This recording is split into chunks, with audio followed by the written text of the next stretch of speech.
Bismillahirrahmanirrahim. Assalamualaikum warahmatullahi wabarakatuh.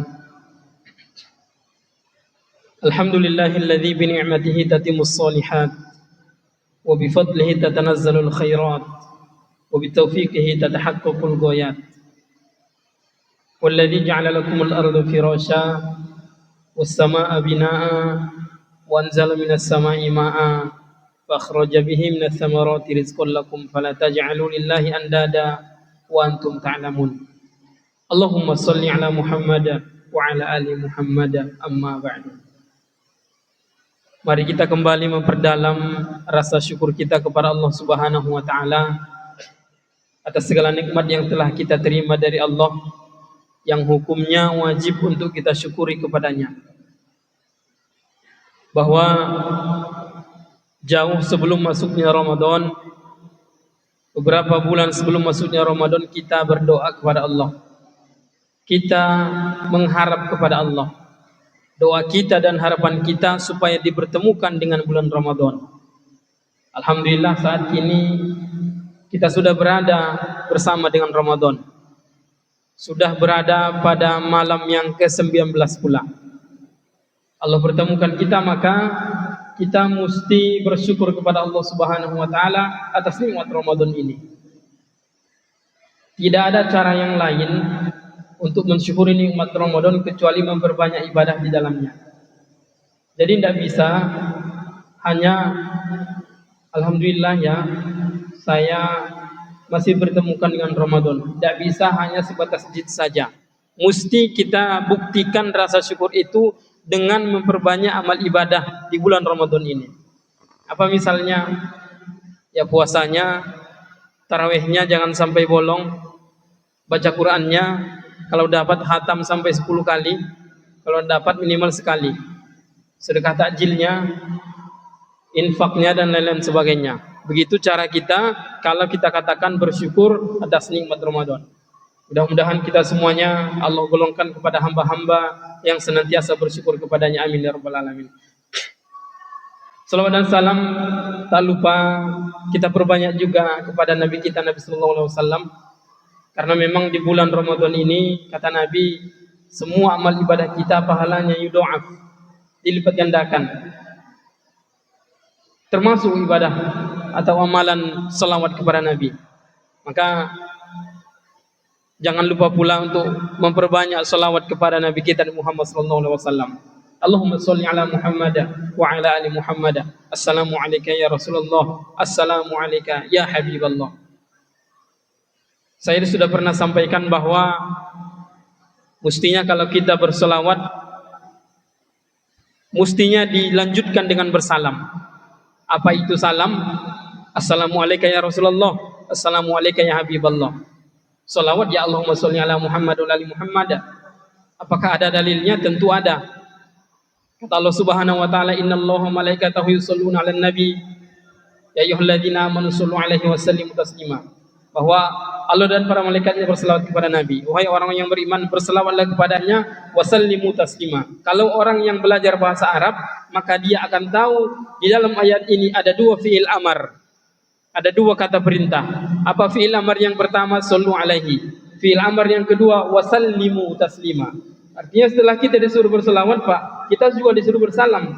Maka setelah kita berselawat, Allahumma sholli ala Muhammad, lanjutkan assalamu alayka ya Rasulullah. Itu mestinya. Wajibkah itu Pak Ustaz? Tentu tidak.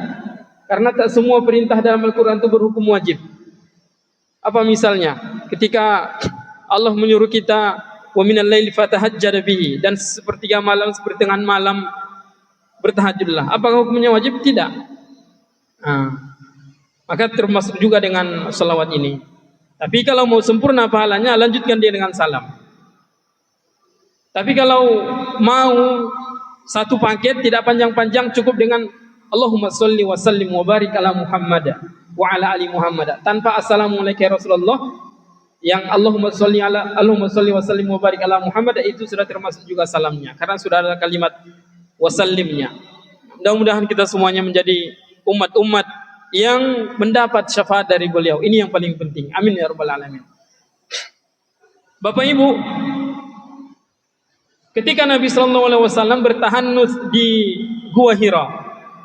Nabi itu bertahanus di Gua Hira kadang sebulan penuh, kadang sebulan itu hanya 2 minggu. Setelah itu balik ke rumahnya. Maka suatu ketika Nabi bertahanus, Nabi didatangi oleh satu sosok yang sangat besar sekali. Besar sekali sosoknya, dan sosoknya hitam. Datang memeluk Nabi Sallallahu Alaihi Wasallam. Ketika satu sosok ini memeluk Nabi, kemudian dia mengatakan, "Ya Muhammad, Iqra." Wahai Muhammad, bacalah. Dalam keadaan yang takut itu, dalam keadaan yang gemetar itu, Nabi Sallallahu Alaihi Wasallam masih bisa menjawab. Apa jawabannya? Ma ana biqari. Aku tidak bisa membaca.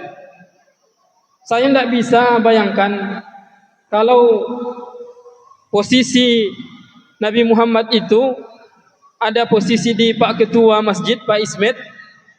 Entah Pak Ismet pingsan atau bagaimana. Tiba-tiba datang satu sosok yang besar memeluk, kata dia Iqra. Oh, mungkin Pak Ismet bisa pingsan. Tapi Nabi Muhammad itu membuktikan bahwa Nabi Muhammad itu seorang yang berani, yang tegar. Diulangi lagi oleh satu sosok itu. Ya Muhammad, Iqra. Wahai Muhammad, bacalah. Nabi kembali menjawab, Ma ana biqari. Aku tidak bisa baca. Sampai 3 kali. Kemudian pada yang keempat, Ya Muhammad, Iqra bismi rabbikal ladzi khalaqa. Wahai Muhammad, bacalah dengan menyebut nama Tuhanmu yang menciptakan. Masyarakat muslimin, bapak-bapak, ibu-ibu jamaah tarawih. Inilah asbabun nuzul daripada surat yang pertama kali diturunkan oleh Allah Subhanahu wa taala, yaitu surat Al-Alaq yang bertempat di Gua Hira. Turunnya Al-Qur'an. Maka dalam keadaan yang takut itu, Bapak Ibu, Nabi Muhammad SAW pun pulang ke rumahnya. Sampai di rumah, pintu diketuk. Pintu dibuka oleh istrinya Khadijah. Nabi masih dalam keadaan yang ketakutan, gemetar, keringatan. Khadijah pun heran. Tapi tanpa sempat bertanya, Nabi SAW langsung mengatakan, selimuti aku, selimuti aku. Maka Khadijah pun menyelimuti Nabi Muhammad SAW. Maka turunlah lagi ayat yang kedua atau surat yang kedua turun. Ya ayyuhal muddathir, qum fa'andir. Wahai orang yang berselimut, bangunlah dan berilah peringatan. Maka Bapak Ibu, sebelum turun surat yang kedua ini, perintah dakwah itu belum ada. Perintah dakwah ini Nabi Muhammad SAW diwajibkan atau disuruh Allah untuk berdakwah, menyampaikan tauhid ini, itu setelah turunnya surat Al-Muddathir tadi. Sebelumnya belum diperintahkan Nabi SAW untuk berdakwah. Maka saat itu diwajibkan kepada Nabi untuk berdakwah. Masyarul muslimin, tapi yang menarik adalah bahwa ketika Nabi SAW itu dalam keadaan gemetar, takut, keringatan, disinilah seorang istri yang solehah berperan menenangkan suaminya. Ini yang jarang dibahas atau disampaikan. Ketika Nabi SAW dalam ketakutan, Pak, Khadijah itu berbisik. Ini terdapat dalam hadis sahih. Kata Khadijah itu, wahai suamiku, tenanglah. Allah tidak akan menghinakanmu karena engkau adalah orang yang menjalin silaturahmi. Allah tidak akan menghinakanmu karena engkau adalah orang yang meringankan beban orang lain. Wahai suamiku, tenanglah. Allah tidak akan menghinakanmu karena engkau adalah orang yang suka membantu fakir miskin. Maka saat Khadijah menyampaikan seperti itu, Bapak Ibu, maka Nabi SAW pun tenang. Maka Bapak Ibu, artinya orang yang suka silaturahmi, orang yang suka meringankan beban orang lain, membantu orang yang dalam kesusahan, maka percayalah Allah Subhanahu wa taala tidak akan menyusahkan hidupnya. Masyarul muslimin subhanallah. Maka saat itu ayat demi ayat turunlah Al-Qur'an. Sampai pada surat yang terakhir turun, yaitu surat Al-An'am, maka Al-Quran pun sudah penuh turunnya, tidak ada lagi Al-Quran turun. Tapi Al-Quran yang kita pegang sekarang, artinya itu pada zaman dulu belum ada. Mushaf yang kita pegang, yang kita baca sekarang, dulu belum ada. Itu adanya pada masa kepemimpinan Khalifah Abu Bakar Siddiq. Ketika itu terjadi perang, para penghafal Quran banyak yang gugur, maka Umar bin Khattab datang menjumpai Khalifah. Khalifahnya masih Abu Bakar. Diusulkan oleh Umar bin Khattab, wahai Abu Bakar, nampaknya saudara-saudara kita para penghafal Quran sudah banyak yang gugur. Saya khawatir kalau Al-Quran ini tak segera kita kumpulkan, nanti Al-Quran ini hilang. Maka apa jawab Abu Bakar? Apakah mungkin aku melakukan sesuatu yang tak pernah disuruh oleh Nabi? Apakah mungkin aku melakukan sesuatu yang tak pernah dilakukan oleh Nabi? Aku khawatir nanti itu menjadi bid'ah. Kata Abu Bakar, aku tidak akan melakukan bid'ah. Tapi Umar bin Khattab ini seorang yang pandai, bisa menjelaskan. Dijelaskan bahwa kalau tak kita kumpulkan, kalau tak kita bukukan, nanti lama-kelamaan para penghafal Quran ini habis, maka tidak ada lagi yang menghafal Quran. Tidak sampai lagi kepada generasi selanjutnya. Akhirnya Abu Bakar As-Siddiq pun menerima. Maka Bapak Ibu, ini menjadi dalil juga bagi kita bahwa tak semua yang tak disuruh Nabi lalu kita katakan bid'ah. Tak semua yang tidak dikerjakan Nabi lalu kita katakan dolalah. Tidak semua. Maka bisa dipastikan kalau Bapak Ibu punya kaidah semua yang tak dilakukan Nabi atau semua yang tak pernah ada pada Nabi itu adalah bid'ah, itu adalah kaidah yang salah. Maka banyak sekali sebetulnya termasuk salat tarawih ini. Nabi SAW itu tak pernah salat tarawih full 30 malam di masjid. Nabi SAW tarawih itu berjamaah di masjid itu hanya beberapa malam saja. Habis itu dia pulang ke rumahnya, salat sendirian. Ma'asyiral muslimin, kembali kepada tema kita tadi bahwa sebetulnya tadi saya sudah nanya kepada tamir masjid. Ternyata di masjid kita ini belum ada nuzul Quran. Maka malam ini saya bawakan materinya tentang turunnya Al-Quran. Bapak Ibu, Al-Quran ini adalah mukjizat. Mukjizat itu kalau dalam bahasa kitanya sesuatu yang ajaib, sesuatu yang aneh. Tapi anehnya dalam konteks yang positif. Al-Quran ini bisa dibaca oleh siapa saja, dalam keadaan yang bagaimana saja, kapan saja, dan di mana saja. Seorang profesor cocok baca Quran. Anak-anak MDA umur 5 tahun cocok baca Quran. Tapi tak semua buku cocok dibaca oleh profesor atau anak MDA yang umur 5 tahun. Seorang profesor tentu bukunya adalah buku-buku yang ilmiah. Kalau anak-anak bacaannya tentu Doraemon. Alangkah sangat lucunya kalau ada profesor bacaannya Doraemon. Dan termasuk yang tidak masuk akal juga kalau ada anak-anak umur 5 tahun MDA bacaannya misalnya kitab Ihya Ulumuddin atau Al-Muwatta karangan Imam Malik atau karangan Imam Al-Ghazali. Tapi Al-Quran siapa saja, mau dia profesor, mau dia anak MDA, cocok untuk baca Quran. Dalam keadaan yang bagaimana saja. Baik dalam keadaan sedih, cocok baca Quran. Ketika kita baca Quran, maka dalam keadaan sedih, maka Quran itu menjadi rem bagi kita supaya kesedihan itu tidak berlarut-larut.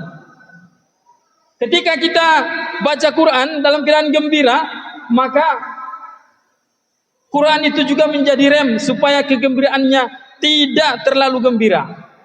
Maka masyarakat muslimin, Al-Quran cocok dibaca dalam keadaan apa saja.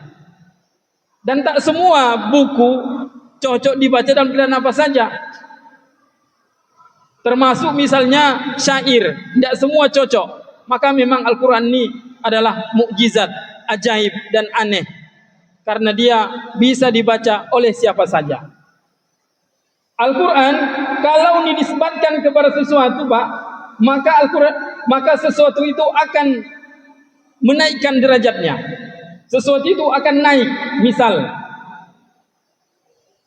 malaikat yang memberikan atau membawa mukjizat Al-Quran dinamakan dengan Ruhul Kudus, menaikkan derajatnya sebagai Ruhul Kudus, malaikat Jibril. Hari yang dimana Al-Quran diturunkan pada hari itu, maka dia menjadi Sayyidul Ayyam, tuan atau penghulu daripada sekian hari. Apa itu? Hari Jumat.